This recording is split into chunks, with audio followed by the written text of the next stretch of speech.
रामकृष्ण हरी संत श्रेष्ठ निवृत्तीनाथ महाराज यांचा आषाढी वारी पायी वारी पालखी सोहळा झपाट्याने श्री क्षेत्र पंढरपूरकडे प्रस्थान करत आहे। नाशिक आणि अहिल्यानगर जिल्हा पार केल्यानंतर आता सोलापूर जिल्ह्यातून प्रस्थान करत आहे। या दरम्यान सोहळ्यादरम्यान हजारो वारकरी या वारीमध्ये चालत आहेत। यामध्ये आपल्यासोबत आहेत ज्येष्ठ कीर्तनकार, युवा कीर्तनकार कल्याणीताई निकम। चला जाणून घेऊयात त्यांच्याशी काय एकंदरीत सोहळा म्हणजे काय, वारी म्हणजे काय। रामकृष्ण हरी, मी भागवताचार्य शिवमहापुराण कथाकार कल्याणीताई निकम थेटाळेकर। मायबापांनो, हा वारीचा सोहळा म्हणजे एक आगळा वेगळा आनंद असतो। वारी म्हणजे काय असते, वारकऱ्याच्या जीवनातली जी प्रॉपर्टी मिळवून, जी संपत्ती मिळवून जे सुख मिळत नाही ते एका वारीमधून सुख मिळत असतं। आपल्या जीवनातल्या पायाचं सार्थक जर घडावंसं वाटत असेल तर जब हे सगळं सिद्ध आहे, हात चालावं या पाय तव तू आपले स्वहित पाय, तीर्थयात्रा जाय चुकू नको। म्हणून जीवनामध्ये आल्यानंतर वारकऱ्यांचा खरा जर नियम कोणता असेल तर पंढरपूरची वारी। विटेवरती ज्याचे हात आहे, कटेवरती ज्याचे पावलं आहेत, तो विटेवरचा मालक या भक्तांच्या भेटीसाठी आतुरतेने एक वर्षभर वाट बघतो आणि एकदा का आषाढी आली की तो पांडुरंग परमात्मा सुद्धा आनंदित होतो। आणि सगळ्या भक्तांना भेटल्यानंतर देवशयनी एकादशी नंतर जगाचा मालक 4 दिवस त्या ठिकाणी निवासस्थानाला बसतो।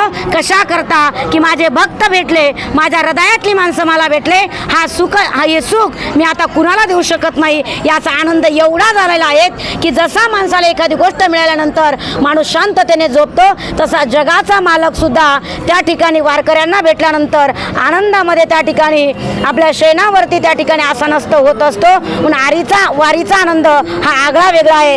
जसं एखादी माहेरातली त्या ठिकाणी सासूरवासनी सून, तिला वाटतं की बाबा की आपल्या आईवडिलांच्या घरी जावं, तसं प्रत्येक वारकऱ्याला वाटतं की आम्हाला पंढरीला जावं। कशा करता कन्या सासूरासी जाये, मागे परतुनी पाये, तैसे झाले माझ्या जीवा, कधी भेटायला केशवा। बाबा, प्रत्येक वारकऱ्याला वाटतं की मी कधी एकदा पंढरपुरापर्यंत पोहोचेल। श्री क्षेत्र त्र्यंबकेश्वर ते श्री क्षेत्र पंढरपूर या श्री क्षेत्रापर्यंत पोहोचत असताना एकच ध्यास असतो की नामस्मरणाने आमचं पाऊल पाडावं। कशा करता नाम घेता वाट चाले, यज्ञ पाऊला पाऊली घडे।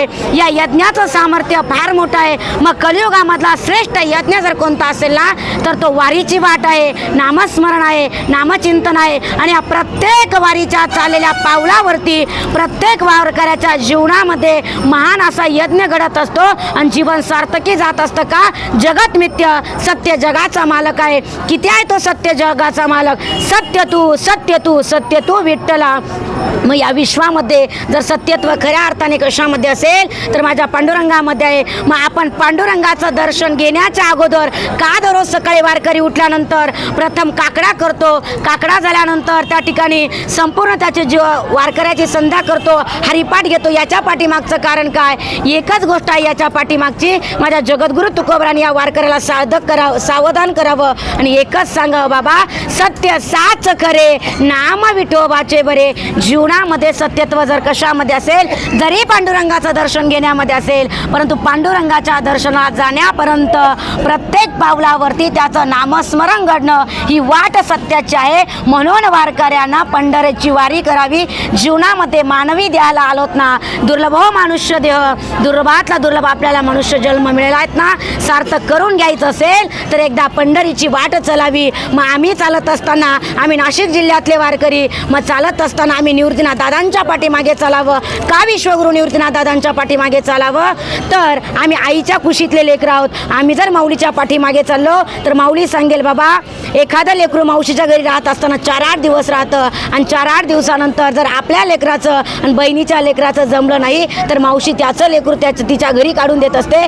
तसं आम्ही आईच्या कुशीतली लेकरं म्हणजे आम्ही विश्वगुरु निवृत्तीनाथ दादांच्या कुशीतली लेकरं आहोत। आम्ही निवृत्तीनाथ दादांच्याच पाठीमागे चाललं पाहिजे। मग निवृत्तीनाथ दादांचा सोहळा सर्व वारकरी हे पौषवारीला साजरा करत असतात। आपण त्र्यंबकला पौषवारीला जातो, पण खऱ्या अर्थानं निवृत्तीनाथ दादांचा समाधी सोहळा सोहळा जो आपण नगरमध्ये आल्यानंतर आपली पालखी 2 दिवस नगरमध्ये मुक्कामाला राहते, याच्या पाठीमागचं खऱ्या अर्थानं कारण जर काय असेल तर माझे विश्वगुरू निवृत्तीनाथ दादांची खऱ्या अर्थाने समाधी ही आषाढीच्याच वारीमध्ये आहेत. परंतु प्रत्येक वारकऱ्याला पंढरपूरची वारी आणि माझ्या निवृत्तीनाथ दादाची वारी करता येणार नाही, म्हणून सकल संतांची मांडळी एकत्रित बसली आणि पौष वारीला माझ्या निवृत्तीनाथ दादांचा समाधी सोहळा साजरा करण्यात आला आणि माझा पंढरीच्या मालकाचा सोहळा हा त्या ठिकाणी आषाढीला साजरा करण्यात आला. याच आषाढी एकादशीला देवशयनी एकादशी म्हणतात आणि ही देवशयनी एकादशी सर्व एकादशींमध्ये सर्वश्रेष्ठ मानली जाते. रामकृष्णारी. ताई, तुम्ही आता सांगितलं तुमच्यासारखे किंवा युवा पिढीला तुम्ही काय संदेश द्याल का युवा वर्ग हा वारीच्या प्रवाहामध्ये आध्यात्मिक क्षेत्रामध्ये आला पाहिजे, काय सांगाल तुम्ही? सकल संतांनी सांगा बाबा, नाचू कीर्तनाच्या रंगी ज्ञान दीप लावू जगी, अशी म्हणणारी संत आज आम्हाला भेटताय, अशी म्हणणारी संतांचं वाङ्मय आज आम्हाला भेटतंय. मायबापांना आपल्याला वाटतं वारी करत असताना 50 ओलांडल्यानंतर करावी, 60 ओलांडल्यानंतर करावी, पण 50-60 नंतरची वारीला अर्थ नाही.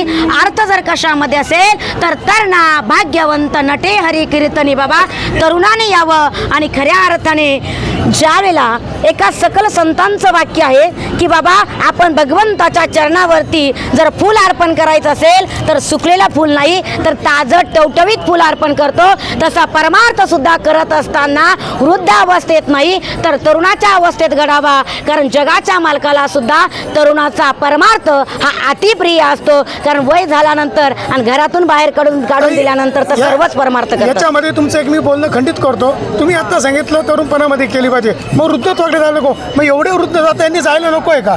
यांनी जायला हवं, परंतु हीच वारी करत असताना जर त्यांनी तरुण वयापासून जर सुरुवात केली असेल तर याचा आनंद अधिक आहे.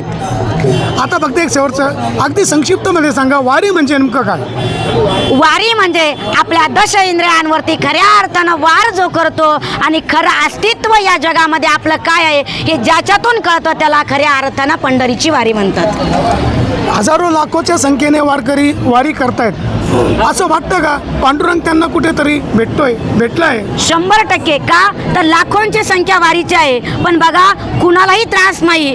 ज्या वेळेला एखादी मुलगी जर भर चौकामध्ये नाचत असेल डीजेवरती तर तिच्याकडे वाईट दृष्टीने बघितलं जातं, पण तीच मुलगी 20 वर्षाची मुलगी 22 वर्षाची मुलगी जर माझ्या नाथांच्या समाधी सोहळ्यामध्ये पंढरपूरच्या वारीमध्ये जर फुगडीचा आनंद घेत असेल तर सर्व वारकरी तिच्या चरणावरती मस्तक ठेवतात. हाच खरा वारीचा अनुभव आहे.